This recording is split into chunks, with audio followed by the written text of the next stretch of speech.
Bonjour à tous, bienvenue dans ma vidéo. Je ne sais pas si ce sera la première ou la dernière. C'est vraiment une vidéo test où je teste ce genre de contenu, faire des vidéos. Je n'avais jamais testé avant de faire des tutoriels comme ça en vidéo. Donc c'est vraiment juste un test, mais bienvenue à tous. Donc pour cette première vidéo, moi je vais tester de vous montrer comment scraper de la data en Golang. Donc comment récupérer des informations à partir d'un site web avec le langage Golang. Et pour ça, je vais utiliser un outil qui s'appelle Gocoly, donc qui est juste un scrapper en Golang qui te permet de faire appel à des fonctions pour récupérer l'HTML plus facilement, entre autres. Donc voilà, je vais l'utiliser. Et comme site cible, je vais prendre Fat Retriever. Voilà, donc il y a un site qui te montre des faits intéressants sur pas mal de choses. Et moi, j'aime bien les chats, donc je vais partir sur des chats. Voilà, fait intéressant sur les chats. Et je vais essayer de scraper cette page-là. Donc je vais essayer de récupérer ces infos-là. Voilà, donc pour cela, on va commencer par, moi je suis déjà dans un dossier projet. On va commencer par créer un dossier que je vais appeler 4 facts. Je vais me déplacer dedans. Hop, je suis passé dedans. Et là, go mode init. Et normalement, la convention, c'est de mettre ton nom de domaine ou ton nom GitHub, enfin ton repo GitHub, plus le nom de ton module, comme ça. Ouais, je peux le faire, mais t'es pas obligé de le faire, tu peux mettre ce que tu veux. Voilà, donc ça, tu as créé un go.mode. Et ton go.mode, c'est là où tu vas mettre toutes tes dépendances. Donc nous, on a besoin de cette dépendance-là, gocoly. Donc pour l'ajouter, enfin pour la télécharger, on va faire go-get. T'enlèves l'HTTPS, donc go-get github.com gocoly slash coly. Voilà. Donc ça te crée un go.sum aussi. En fait, le go.sum, c'est tes dépendances indirectes. Donc, attends, si je vous montre. Donc c'est tes dépendances indirectes. Donc dans le go.mode, par exemple, on a bien le go coly coly. Sauf que le go-coly, c'est un programme, lui aussi, il a des dépendances. Et ces dépendances-là sont indirectes à ton programme, mais sont quand même utilisables. Donc, ça va créer un go.sum pour les dépendances de tes dépendances, en fait. Donc voilà, c'est juste à titre d'information. Donc, j'ai créé un main.go, un package main, func main. Voilà. Le package main, c'est vraiment important parce que c'est là où, quand tu vas quand tu vas générer un exécutable, Go, il va aller chercher ton package main et ta fonction main et va générer un exécutable à partir de ta fonction main. Donc c'est vraiment l'entrée de ton programme. Tous les autres packages que tu vas créer peut-être dans le futur, en fait, ça va être des packages helpers, donc des packages qui vont aider ton package.main. Mais le package.main, c'est vraiment un package spécial parce que c'est lui qui va générer la sortie de ton programme. Voilà, donc on va analyser un peu le site que je vais scraper. On va aller dans inspecter là. Et on voit qu'on a une liste avec la classe facts list. Voilà. Et on a un span, ok. On a des ELI. Les ELI avec un attribut ID. Et dans l'attribut ID, il y a le texte qu'on veut. Donc je vais déjà noter tout ça. Ok, donc on a ça. Après, on a des ELI avec un ID et nos textes. Ok. Donc déjà avec ça, avec cette information-là, ce qu'on peut faire, c'est qu'on peut structurer un peu la donnée qu'on veut récupérer. Donc on va créer un struct que je vais appeler info. Donc ça va être notre info qu'on va vouloir récupérer. Là, ça me donne cette erreur parce qu'il veut un commentaire, parce qu'en fait, en Golang, quand tu mets une majuscule comme ça en début du nom de ta variable, ta fonction ou ta struct, en fait, ça veut dire c'est comme si tu avais un public avant, si tu viens d'autre langage, et ça veut dire qu'elle peut être utilisable par d'autres, elle peut être exportée dans d'autres packages. Donc, si tu crées un jour un autre package, et tu vas pouvoir appeler info. Si tu l'avais appelé comme ça, info avec minuscule, en fait, c'est comme si tu avais un private ou protected, peu importe, derrière.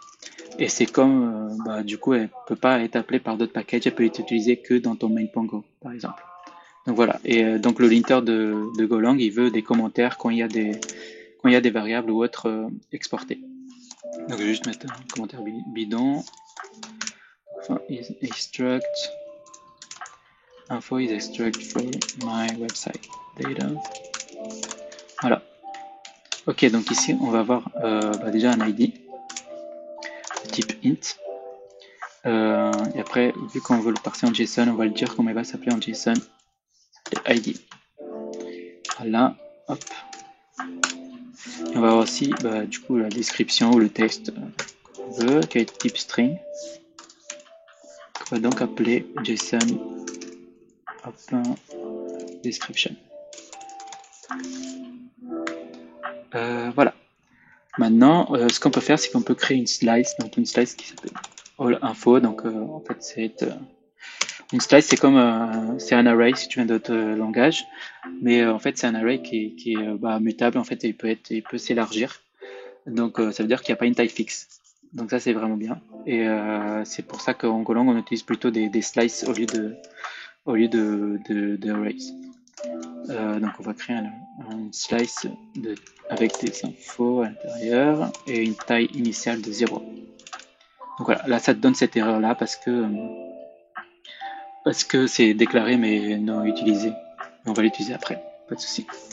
Donc maintenant on va créer un collecteur. Donc un collecteur, donc le collecteur ça va être un colis. Le collecteur. Et ce collecteur, donc collecteur c'est le nom le dit, pour collecter de la donnée. Et donc, dans ce collecteur, on va lui attribuer quelques permissions pour certains domaines, pour pas qu'il ait la permission d'aller scraper tout le web. Faut que tu lui dises, faut que tu dises à Colis, c'est quoi les sites qu'il est autorisé visiter et collecter de la donnée. Donc là, dans ce cas-là, nous, notre site, notre domaine, pardon, c'est le factretriever.com. Je suis pas sûr qu'il y ait besoin de l'HTTPS. Je crois qu'il n'y a pas besoin. Ouais, il n'y a pas besoin. D'ailleurs, même le www, je crois qu'il n'y a pas besoin. Bon, je vais le mettre quand même au cas où, mais je crois qu'il n'y a pas besoin. Je vais mettre les deux en fait. Voilà. Donc, attends, est-ce que vous voyez bien? Ouais, je pense que c'est bon. Donc maintenant, on lui a donné accès, on lui a dit, tu as la permission de visiter ces domaines-là. Maintenant, ce qu'on a besoin de faire, c'est d'appeler une autre fonction de colis qui est onHTML. Donc, onHTML, en fait, ici, on va lui dire c'est quoi qui doit cibler exactement. Donc nous on a vu que on a besoin de cibler la classe, cette classe-là. Et dans cette classe-là, on a besoin de récupérer ce qu'il y a dans le LI. Donc on va lui dire, attends, je l'avais copié ici. Hop, on va lui dire tu récupères cette classe et le LI à l'intérieur. Voilà. Comme ça. Et après on va avoir un callback qui va être notre element. En fait parce que Colis nous donne un HTML element. Voilà, comme ça. Donc on va pouvoir l'utiliser et pour là ce qu'on veut. Attends, qu'est-ce qui se passe? Il manque un, ok. Il manquait une petite virgule. Ok, donc on veut récupérer là notre element.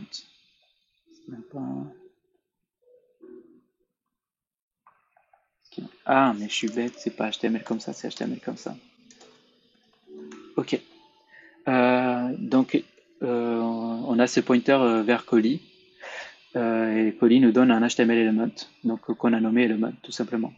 Et là, ce qui est bien, c'est qu'on peut voir, par exemple, si on veut récupérer le ID, on peut le récupérer si jamais il y en a qui ont fait de jQuery ou JavaScript, on peut le récupérer tout simplement comme en jQuery. Parce que comme j'ai dit tout à l'heure, en fait, GoMod, on a notre colis qui est notre dépendance directe, et lui, il a une dépendance indirecte qui est dans le GoSum, qui est GoQuery. Et GoQuery, un peu, c'est, bon, je sais pas si c'est très correct ce que je dis, mais c'est un peu comme du jQuery pour Golang. Voilà quoi. Donc, pour récupérer notre info ID, on peut juste faire. Attends, je crois que c'est. J'espère qu'il va me le dire. Yes. Element.attribute ID. Voilà, pour le récupérer. Maintenant, le problème c'est que ça renvoie quoi? Attends, je vais rater. Non, ça veut pas me le dire. Ah si, c'est bon. Donc attribute, là on voit que ça prend paramètre un string, donc là l'ID, et ça nous renvoie un string aussi. Le problème c'est que nous, notre ID c'est un int. Donc il va falloir le parser en int. Et pour cela, on va utiliser une librairie de Golang, strconv.atoy. Donc c'est bien un toy qui, je vais vérifier après, mais strconv. Donc là, il a importé automatiquement, mais si ça le fait pas, faut que vous l'importez. Donc ça vient de la librairie standard de Golang, hein. Et ça renvoie bien un int, je crois. Donc qu'est-ce que ça me dit? Une variable. Ah ok. Parce qu'en fait, à taille, ça retourne une erreur aussi. Attends, j'essaie de le over pour que ça me le montre, mais ça me le montre pas.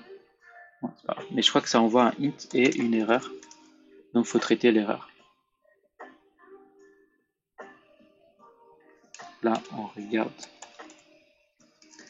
if erreur différente de nil.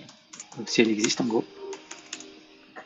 On va int une erreur.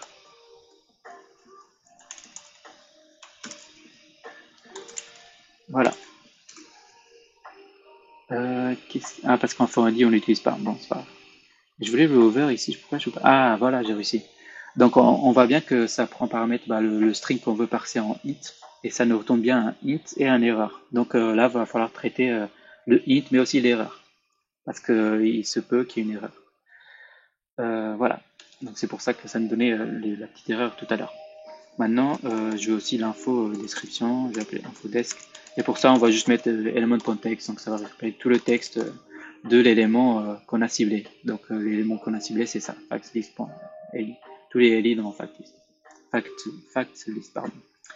Ok, voilà. Donc maintenant, avec ça, on a besoin de créer notre info. Donc notre info qui va être une struct, c'est un peu, on va dire, bon, c'est pas vraiment ça, mais on va dire c'est un peu comme un objet en JavaScript. Donc on peut dire que notre info c'est un objet de type info quoi. Donc on peut juste la, la, l'appeler comme ça et passer ID comme ça. Donc notre ID c'est notre info ID là et notre description, allez, c'est notre info desk. Voilà, donc là on a notre info. Et maintenant, ce qu'on a besoin de faire, c'est de envoyer cette info dans notre all info, dans notre slice d'info. Donc pour cela, on va juste on va la réattribuer et on va utiliser la fonction append. Donc append dans all info, cette info. Voilà, donc voilà pour la collecte de notre HTML. Donc là, c'est comme si on avait collecté notre HTML. Donc ça, c'est bon.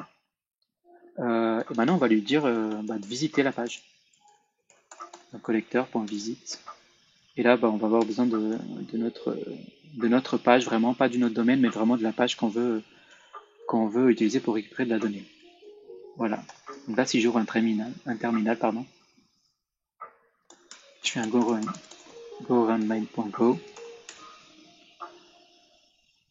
Je vois qu'il y a quelque chose qui se passe, parce qu'on a vu le petit temps d'attente là. Donc il y a quelque chose qui se passe, mais j'ai pas d'infos de ce qui est en train de se passer.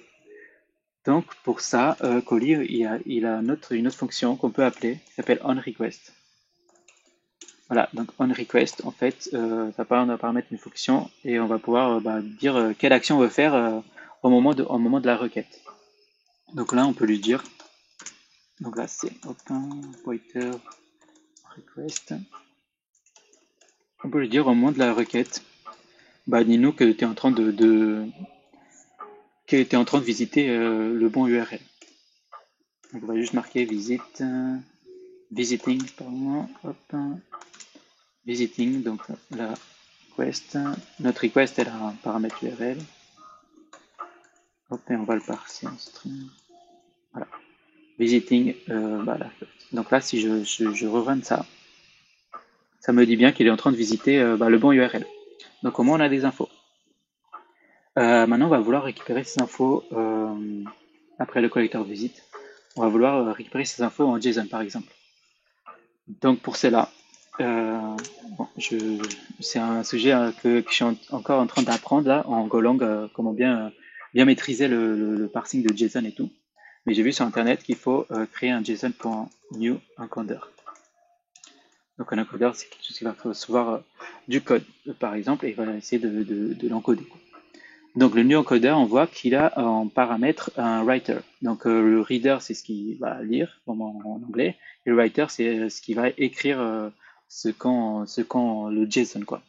Donc là, on doit lui dire, donc là, return the new encoder that writes to W. Donc W, c'est le paramètre fonction. Donc on a besoin de lui dire où est-ce qu'on va, donc write to W, donc où est-ce qu'on va écrire ces informations-là. Donc là, j'ai besoin de lui dire bah, où est-ce que je vais envoyer, où est-ce que je vais écrire mon JSON. Donc nous, bah, pour commencer, on veut l'écrire dans notre terminal. Donc dans notre terminal, c'est quoi? En fait, c'est le output de notre programme. Donc pour accéder au output de notre programme, on va utiliser un package en Go qui est le package OS. Donc on peut utiliser args, charm, il y a plein de fonctions. Et donc nous, on veut le ST, donc il y a le std in, donc ce qu'on rentre dans le programme, et le std out, donc ce qu'on sort dans le programme. Donc nous, on veut afficher dans ce qui sort dans le programme, donc dans ce cas-là, c'est notre terminal. Donc os.stdout. Donc là, on va bien l'écrire dans le output de notre programme. Voilà, donc là on a créé un encoder. Pourquoi il veut pas? Ah, parce qu'on l'utilise pas, ok. Et après j'ai vu sur internet comment bien indenter, j'ai du mal avec ce mot, correctement le JSON. Donc il faut noter comme ça avec un espace pour pas qu'il y ait des espaces perturbants. Et la dernière chose qu'on veut faire, c'est bah, en fait là on lui a dit où est-ce qu'on veut écrire. Donc on lui a dit qu'on veut écrire dans le OS stdout. Mais on lui a pas dit, oui, mais d'accord, on veut écrire là-bas, mais qu'est-ce qu'on écrit exactement? Donc c'est quoi le JSON qu'on va écrire? Et donc les JSON qu'on va encoder dans ce cas-là, c'est le all info. Donc notre slice avec pardon, tous nos données. J'ai du mal aujourd'hui. Ok. Donc là, normalement, quand on va run notre programme, on va voir nos informations. Allez, voilà. Donc là, on a toutes les informations de notre site web. Donc c'est cool, ça a marché. Donc voilà, on a repris tous les ID et toutes les descriptions de notre site web. Donc voilà, en gros, comment scraper de la data en Golang. Maintenant, ce que je pourrais faire, donc ok, c'est cool, on le voit dans le terminal. Maintenant, si on veut écrire dans un fichier, peut-être, j'avais déjà fait dans un autre projet que j'avais fait avant, j'avais fait une fonction write to JSON. Je peux peut-être réutiliser. Donc si je veux écrire dans JSON, donc là, qu'est-ce qu'on va voir? On va voir par exemple, je crois que c'est JSON.Marshall. JSON. Hop. Il y a un truc aussi, Marshall. Ouais, c'est ça. Il y a Marshall et Marshall Indent. Je crois que nous, c'est plutôt Marshall Indent pour que ça l'indente bien et que ça passe, pas que ça fasse tout dans une ligne ou quoi, ou enfin, que ça le formate bien en JSON, quoi. Euh, je crois que c'était ça. Ouais, c'était ça. Ok, donc on va faire. On va faire JSON.Marshall, voir ce qu'il nous dit.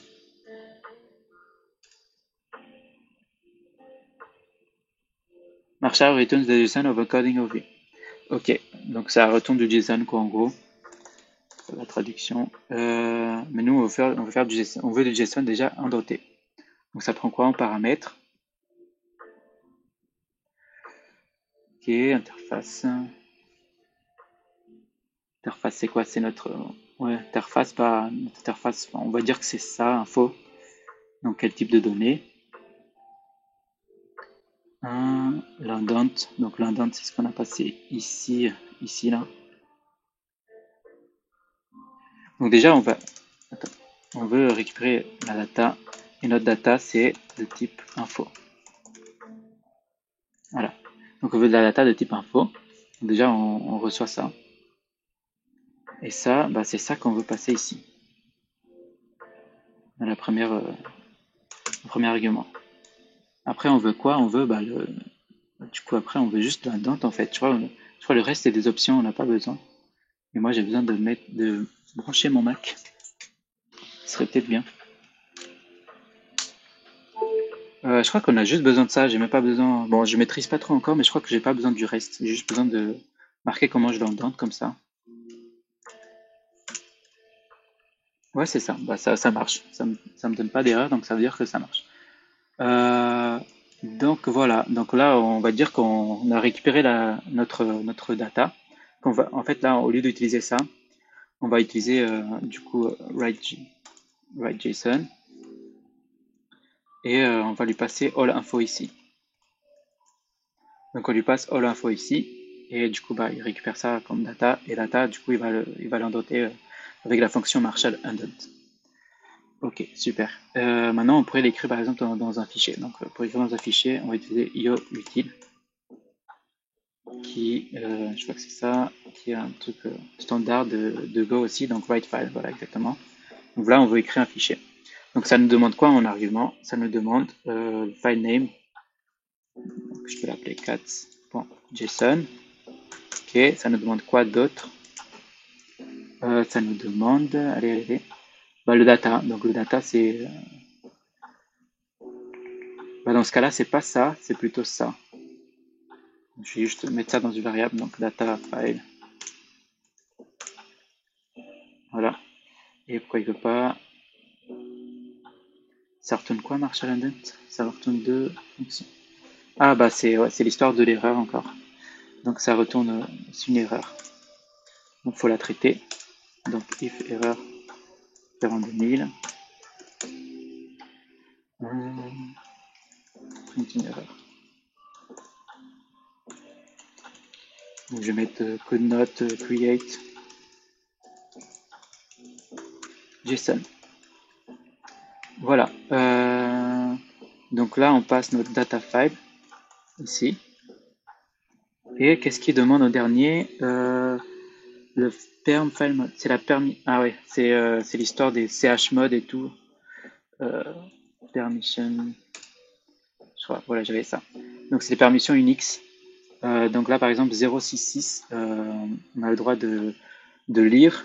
Le user, c'est nous en fait. Le groupe, c'est les autres. Et spécial, je sais plus trop.